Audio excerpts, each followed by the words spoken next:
Assalamualaikum warahmatullahi wabarakatuh. Sebelumnya perkenalkan saya Asfaf Ali Hafiz dari jurusan Teknik Elektro UIN Sunan Gunung Jati Bandung, konsentrasi Teknik Tenaga Listrik, mahasiswa semester 6. Di sini saya akan memaparkan mind mapping saya mengenai mesin AC. Nah, sebelumnya seperti yang kita ketahui, mesin AC adalah mesin listrik yang bekerja menggunakan tegangan AC atau bolak-balik alternating current. Nah, terus di mesin AC ini dibagi menjadi mesin sinkron dan mesin asinkron. Nah, di sini saya akan membahas beberapa poin mungkin dari mesin sinkron dulu.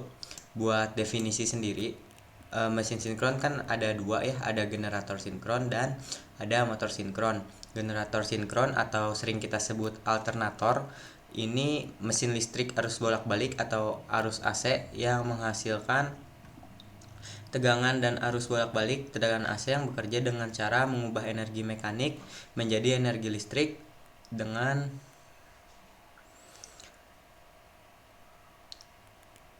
adanya induksi medan magnet atau induksi elektromagnetik. Terus ada motor sinkron, yaitu motor AC atau motor arus bolak-balik bekerja pada kecepatan tetap pada sistem frekuensi tertentu. Nah, lalu selanjutnya ada prinsip kerja dari mesin sinkron sendiri, yaitu didasarkan pada sinkronisasi antara medan magnetik yang berputar pada stator dan rotor berputar mengikuti medan magnet yang dihasilkan oleh stator. Mesin sinkron ini memiliki rotor yang berputar pada kecepatan yang tepat sesuai dengan frekuensi dan jarak dan jumlah kutub mesin, sehingga medan magnet pada rotor selalu sinkron dengan medan magnet pada stator. Terus selanjutnya ada konstruksi mesin listrik AC, mesin listrik AC atau mesin sinkron. Konstruksi ini sebenarnya mesin sinkron ini punya dua komponen utama. Yang pertama itu stator yang bergerak statisnya, dan yang satu lagi yaitu rotor, itu tuh yang bergeraknya secara dinamis. Lalu selanjutnya ada diaplikasikan pada apa sih mesin sinkron tuh? Nah, mesin sinkron tuh bisa dihasilkan yang motornya tuh bisa pada pompa dan kompresor besar. Nah, terus ada buat transportasi listrik. Terus selanjutnya buat peralatan medis. Terus selanjutnya buat generatornya buat apa sih? Yang pertama pasti buat pembangkit listrik, buat aplikasi di industri, dan terakhir atau masih banyak lagi ya, ada transportasi kereta atau kapal. Terus selanjutnya kelebihan dan kekurangan dari mesin sinkron. Kelebihan dan kekurangan, yang pertama, kelebihannya stabilitas frekuensi dan tegangan. Terus faktor daya dapat dikontrol. Nah, faktor daya dapat kontrol ini berarti daya aktif dan reaktifnya hampir sejajar. Hal ini mengurangi kerugian daya dalam sistem tenaga listrik dan meningkatkan efisiensi penggunaan energi. Terus selanjutnya efisiensi yang tinggi. Mesin sinkron mampu mencapai efisiensi yang tinggi dan mengubah energi listrik menjadi energi mekanik. Itu mungkin di motornya. Ini berkontribusi pada penggunaan energi yang lebih efisien dan pengurangan biaya operasional dalam jangka panjang. Terus buat kekurangannya sendiri, yang pertama keterbatasan kecepatan variabel. Nah, ini mesin sinkron ini sulit untuk mengubah kecepatannya dengan fleksibilitas seperti halnya motor induksi. Nggak bisa kayak motor induksi gitu. Terus kecepatan sinkron mesin sinkron ditentukan oleh frekuensi sumber daya listrik dan jumlah kutub motor. Terus selanjutnya ukuran dan berat yang besar. Nah, ini lebih besar dan lebih berat daripada mesin induksi. Terus yang terakhir pasti biaya yang lebih tinggi. Terus selanjutnya EMF. Nah, EMF dari mesin sinkron ini dimana sama dengan 2pi kali Fnz flux magnet kali M. Nah, sendiri yaitu tegangan induksi. Terus 2pi adalah faktor konversi. Terus F adalah frekuensi daya AC yang diberikan ke motor. Nah, itu satuannya hertz. N adalah jumlah belokan pada gulungan stator motor. Terus Z adalah jumlah kutub pada motor, dan flux magnetik ini tuh pada kutub, satuannya Weber. Terus selanjutnya ada losis. Sebenarnya banyak ya losis di mesin induksi ini, tapi saya ambil 3. Yang pertama core losis. Core losis ini terjadi karena adanya arus magnetisasi pada inti mesin sinkron. Arus ini nyebabin terjadinya flux magnetisasi yang menghasilkan kerugian histeresis dan kerugian arus eddy dalam inti besi mesin. Nah, kerugian inti ini umumnya merupakan bagian yang tidak dihindari dalam mesin sinkron. Jadi maksudnya tuh kita nggak bisa menghindari adanya core losses. Terus selanjutnya ada flux leakage losses. Nah, flux leakage losses ini terjadi karena adanya perpindahan flux magnetis di sekitar mesin sinkron. Mesin sinkron kan punya medan magnet yang dihasilkan oleh kumparan stator dan rotor. Idealnya flux magnet ini harus mengalir melalui jalur magnetik, terus yang diinginkan yaitu melalui inti besi stator dan rotor. Namun sebagian flux magnetis dapat terbocor atau tersebar ke sekitar mesin yang dikenal sebagai flux kebocoran. Terus yang ketiga ada friction and Weinleg losses. Nah, ini terjadi karena adanya akibat gesekan antara komponen mesin kayak bantalan dan udara yang bergerak di sekitar mesin. Losses ini disebabkan oleh kerugian gesekan mekanik dan kerugian energi akibat perlawanan udara terhadap rotor mesin yang berputar. Terus ada efisiensi dari mesin ini mengacu pada kemampuan mesin tersebut dalam mengubah daya listrik menjadi daya mekanik. Dengan sedikit kerugian energi, efisiensi mesin sinkron dipengaruhi oleh beberapa faktor termasuk desain motor, kondisi operasional, dan tingkat pembebanan. Nah, efisiensi mesin sinkron dapat dihitung sebagai rasio antara daya keluaran mekanis yang dihasilkan oleh mesin dan daya listrik yang dikonsumsinya. Faktornya mungkin tadi udah ya, dapat dipengaruhi oleh termasuk desain motor, kondisi operasional, dan tingkat pembebanan. Lalu selanjutnya ada karakteristik dari mesin sinkron. Yang pertama, kecepatan sinkron tetap. Nah, memiliki kecepatan sinkron tetap yang ditentukan oleh frekuensi sumber daya listrik dan jumlah kutub pada mesin. Kecepatan sinkron ini tidak dipengaruhi oleh beban mekanis yang ditetapkan pada mesin. Nggak dipengaruhi oleh beban pada mesin. Terus selanjutnya sinkronisasi dengan sumber eksternal. Nah, mesin sinkron membutuhkan sinkronisasi dengan sumber daya eksternal atau dengan generator lain dalam sistem tenaga listrik. Nah, buat mencapai kecepatan sinkron dan fasa yang sesuai, sinkronisasi ini penting untuk menjaga stabilitas dan kualitas daya dalam sistem. Terus selanjutnya, faktor daya tinggi. Nah, mesin sinkron memiliki faktor daya yang tinggi, berarti daya reaktifnya rendah. Hal ini memungkinkan mesin sinkron untuk memberikan kontribusi daya aktif yang maksimal ke dalam sistem tanpa menyebabkan pembebanan yang berlebihan pada jaringan listrik. Terus selanjutnya ada kontrol kecepatan presisi.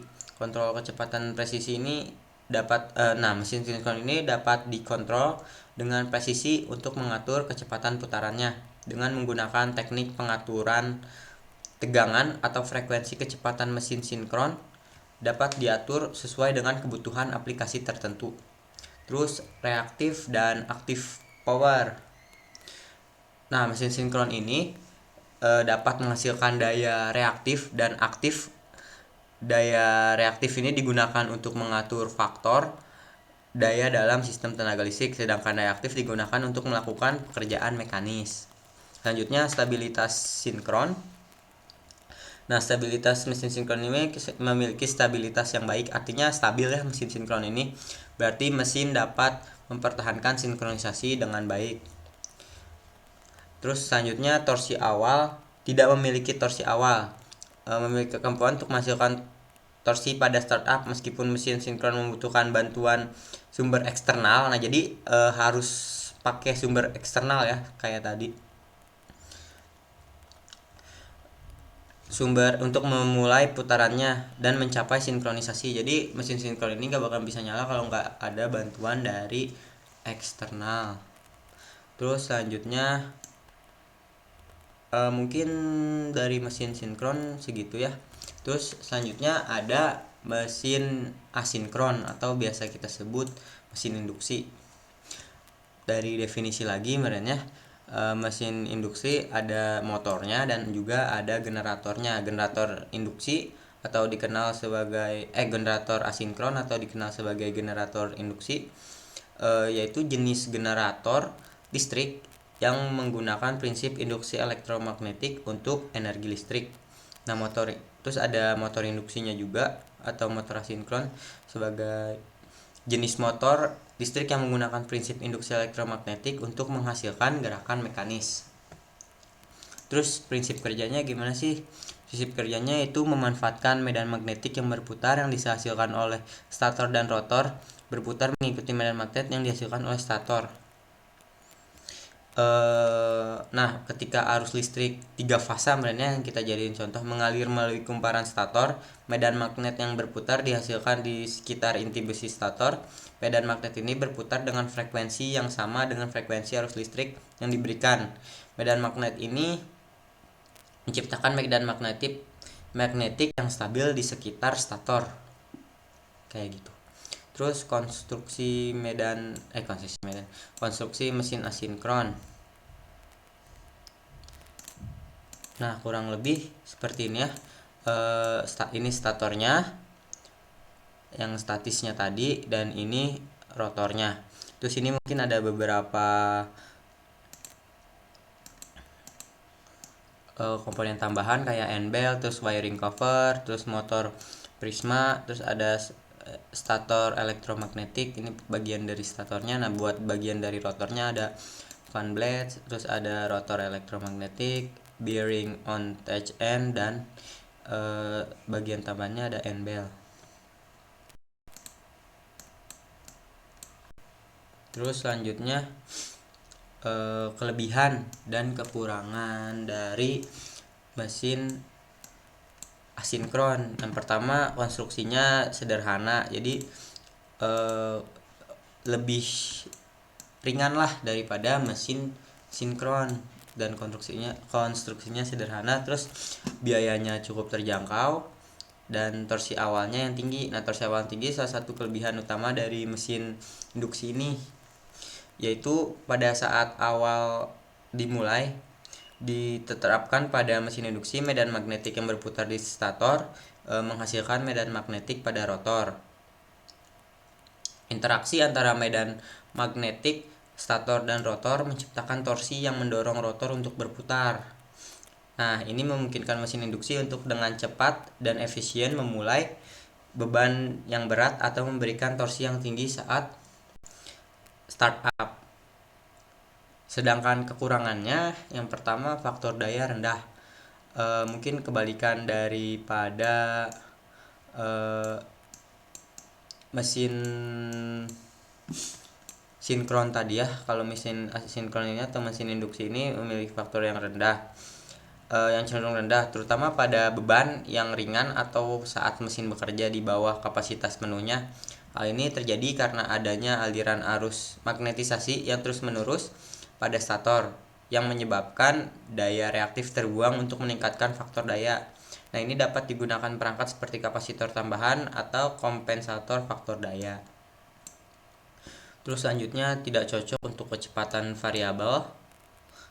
Nah, secara tidak langsung mesin asinkron ini tidak cocok untuk aplikasi yang membutuhkan pengaturan kecepatan yang variabel. Kecepatan mesin induksi bergantung pada frekuensi aliran daya listrik yang diberikan dan konfigurasi pembungkus rotor untuk mengatur kecepatan mesin induksi. Nah, diperlukan perangkat tambahan seperti pengendali kecepatan frekuensi atau pengubah kecepatan variabel itu untuk mengatasinya. Nah, terus diperlukan perangkat pemulai. Nah, diperlukan perangkat pemulai ini, mesin induksi membutuhkan beberapa perangkat pemulai saat dihidupkan untuk mengatasi torsi awal yang tinggi. Nah, pemulai ini berfungsi untuk mengurangi beban awal pada mesin dan memulai putaran rotor. Pemulai dapat berupa pemulai tipe resistor. Nah, itu bisa pakai tipe resistor atau pemulai tipe auto transformer atau pemulai elektronik. Nah, pemulai ini menambah kompleksitas dan biaya dalam instalasi dan operasi mesin induksi. Terus selanjutnya ada EMF-nya. Nah, mungkin EMF-nya ini ya, E sama dengan 44 Fn. Ini tuh flux magnet kali M dan kali Z.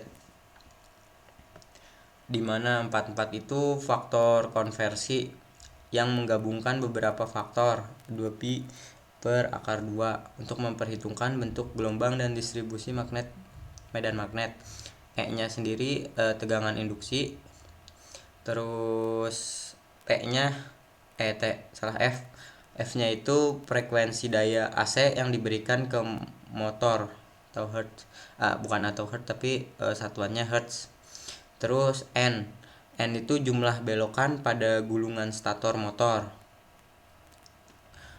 Nah, terus ini flux magnet, satuannya tuh Weber.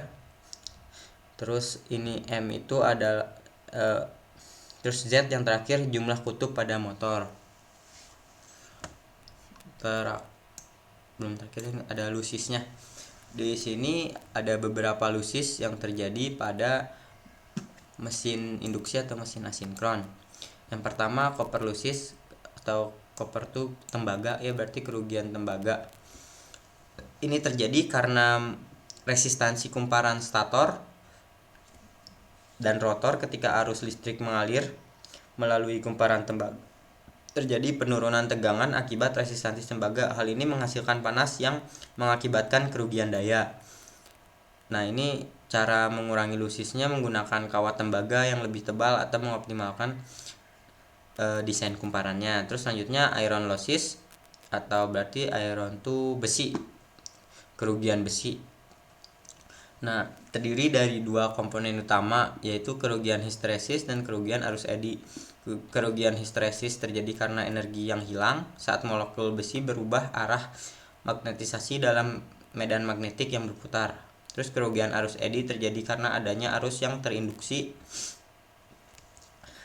di dalam inti besi rotor dan stator yang menghasilkan panas akibat resistansi material besi. Kerugian besi dapat dikurangi dengan menggunakan bahan inti besi yang memiliki histeresis rendah dan rivalisasi tinggi.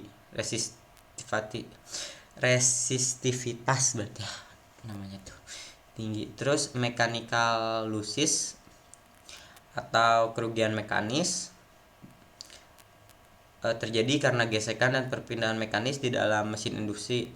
Kerugian ini termasuk gesekan bantalan, gesekan udara di sekitar komponen mesin, dan gesekan ini antara sikat dan ring sikat pada rotor belitan. Terus ada air losses, berarti kerugian udara. Nah, terjadi akibat gaya hambat udara yang bekerja pada motor dan stator saat mesin berputar. Terus selanjutnya ada stray losses. Stray itu berarti cerobong, kerugian cerobong. Nah, terjadi akibat adanya arus yang bocor atau mengalir di luar kumparan utama pada mesin. Arus cerobong ini terjadi ketika adanya medan magnetik yang bocor atau tidak sepenuhnya tertutup oleh inti besi. Nah, cara menguranginya dengan mengoptimalkan desain konstruksi dan mengurangi celah magnetik yang tidak diinginkan. Terus selanjutnya ada efisiensi.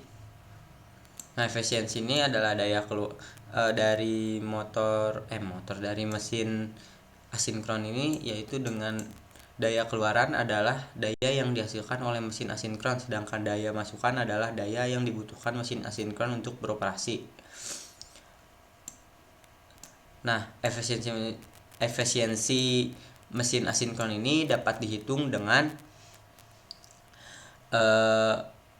efisiensi ini tuh lambang efisiensi Pout atau daya keluaran dibagi P out ditambah P losis atau daya losis. Daya keluaran per daya keluaran plus daya rugi daya total, tapi rugi daya total dikali 100%. Nah, rumus ini menghitung rasio daya keluaran mesin terhadap total daya yang digunakan oleh mesin, termasuk kerugian daya. Semakin tinggi nilai efisiensi, semakin efisien mesin dalam menghasilkan daya keluaran yang diinginkan dengan meminimalkan kerugian daya. Terus selanjutnya karakteristik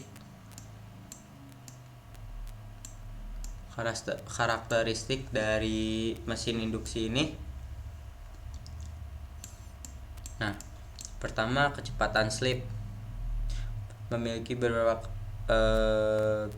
kecepatan slip, yaitu perbedaan antara kecepatan putaran medan magnet stator dan kecepatan putar rotor mesin induksi. Kecepatan slip ini memerlukan torsi yang dihasilkan oleh mesin induksi. Semakin tinggi perbedaan kecepatan antara medan stator dan rotor, semakin tinggi torsi yang dihasilkan oleh mesin listrik. Kecepatan slip juga mempengaruhi efisiensi dan faktor daya mesin induksi. Berarti kalau misalkan apa sih karakter dari mesin induksi ini? Yang pertama ada kecepatannya slip, terus konstruksinya sederhana, relatif sederhana juga ya, karena sama gitu, cuman sebenarnya mah konstruksinya cuman stator sama rotor untuk menghasilkan medan yang berputar, cuman dua itu tadi itu bagian tambahannya. Terus pemulai eksternal mungkin dijelaskan juga ya tadi di sini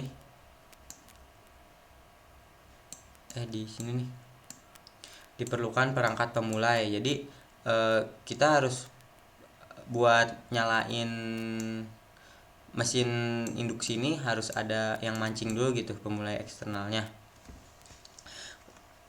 Itu buat mengatasi torsi awal yang tinggi. Nah, buat aplikasinya, jadi mesin induksi ini bisa diaplikasikan pada penggerak conveyor, terus kompresor, elevator atau eskalator, terus pompa juga bisa, dan kipas dan blower dan yang lain-lain.